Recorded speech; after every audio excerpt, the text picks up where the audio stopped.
She said she needed space to figure out her life. So I disappeared, packed everything, moved across the country, and didn't tell her where I went.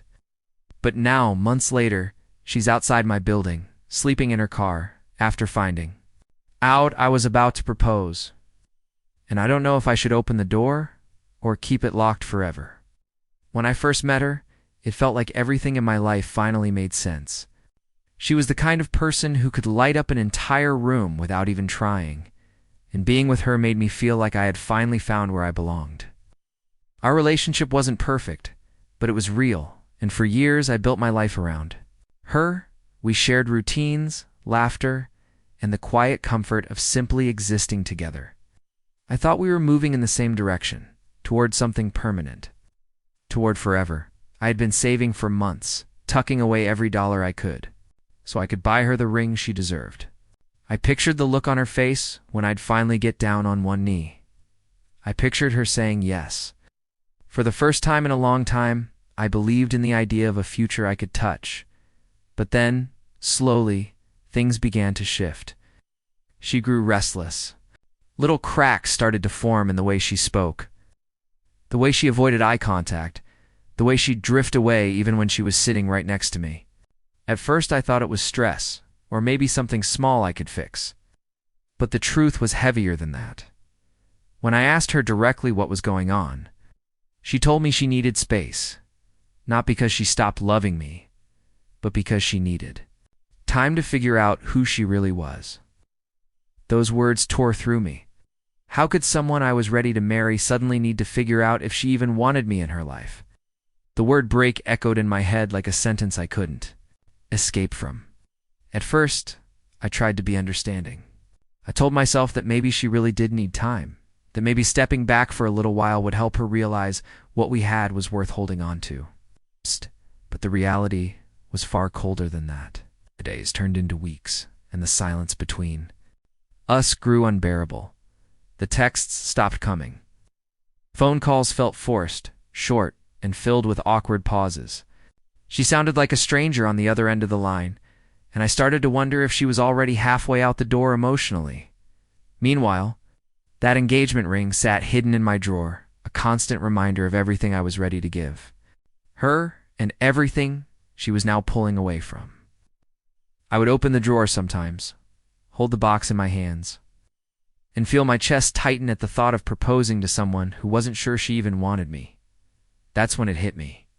I couldn't keep living like this, waiting for her to decide if I was good enough for her future. I didn't want to be someone's option, so one night, without telling anyone, I made a decision. I packed my car with the essentials, left behind the city that was full of memories of us, and drove across the country until the highways felt unfamiliar. For the first time in years, I wasn't waiting on her. I was choosing myself, even if it meant leaving everything behind. The first few weeks in the new city were strange, but they felt like freedom. I rented a small apartment, barely furnished, but it was mine, a space untouched by our history. I started a new job, met coworkers who knew nothing about my past, and filled my time with routines that didn't include checking my phone every 5 minutes, wondering if she would call. For the first time in a long time, I was breathing without her shadow hanging over me, but just as I was starting to heal, my phone buzzed one night with a flood of notifications, missed calls, unread messages, and social media tags from mutual friends. She had found out I was gone. It's not just that she somehow knew where I was. My heart pounded as I scrolled through her messages. Pleas to talk. Demands to know why I disappeared. Questions about whether I was ever coming back. I didn't respond. I thought if I ignored it long enough, it would fade. But fate had other plans. One evening, as I walked up to my building after work, I froze. Parked right outside was a car I knew too well. Her car. My stomach sank as I realized this wasn't some coincidence. She was here, in my city, in my building, in my life again. And she wasn't just passing through. She was waiting from that moment. Everything I thought I had left behind came rushing back, pressing against the fragile walls I had built around my new life at first. I told myself it had to be temporary. Maybe she was just stopping by. Maybe she'd drive off in the morning. But day after day, the car stayed. At night, I could see the outline of her sitting there, sometimes leaning back with a blanket over her. The realization hit me like a wave. She wasn't visiting. She was living in her car, sleeping just a few steps away from my door, but separated by miles of silence. I wasn't ready to break. I would peek through my blinds, careful not to be noticed, and watch her. The girl I once planned to marry was reduced to curling up in the driver's seat, waiting for me. Part of me wanted to run down, knock on her window, and ask what she was doing. Part of me wanted to believe her presence meant she had realized how much I meant to her. But then another part of me remembered the nights I had spent alone, crying into my pillow, questioning why I wasn't enough when she needed space. I thought about the empty calls, the ignored texts, the way she made me feel like an option instead of a choice. Now, seeing her so desperate, it was hard to tell if this was about love or just fear. Fear of being left behind, fear of me moving on without her. I stayed hidden, because deep down, I wasn't sure if letting her back in would heal me or destroy me all over again. It all came to a head one cold morning. I stepped outside to head to work, and there she was, standing by her car, waiting. Her hair was messy, her eyes swollen like she hadn't slept properly in days. The moment she saw me, she rushed over, her voice breaking as she called my name.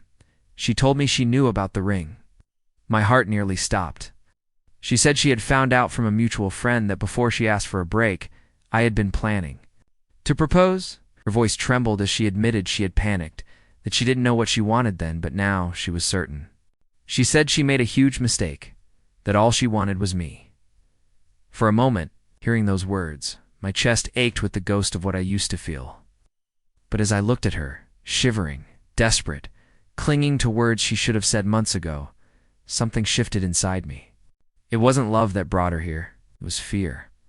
She didn't suddenly discover I was the one. She just realized I might not be waiting anymore, that someone else could take her place in the future she once abandoned. And that realization cut deeper than anything she had ever said before. I stood there, speechless.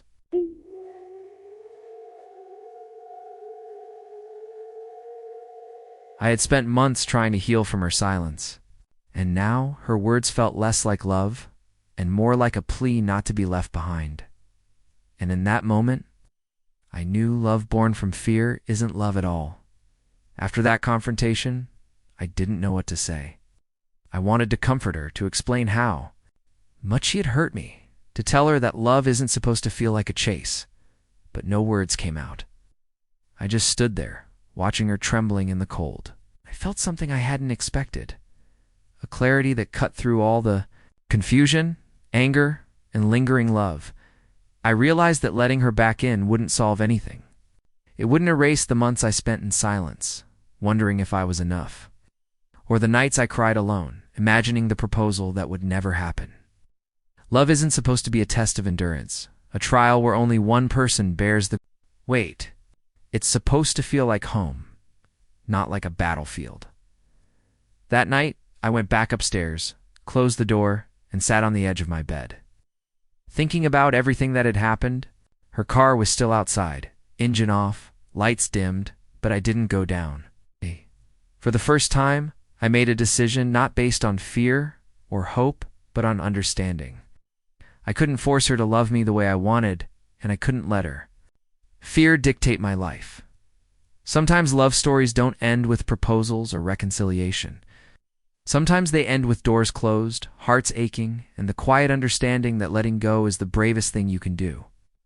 And in that silence, I finally felt peace, because for the first time, I was choosing myself.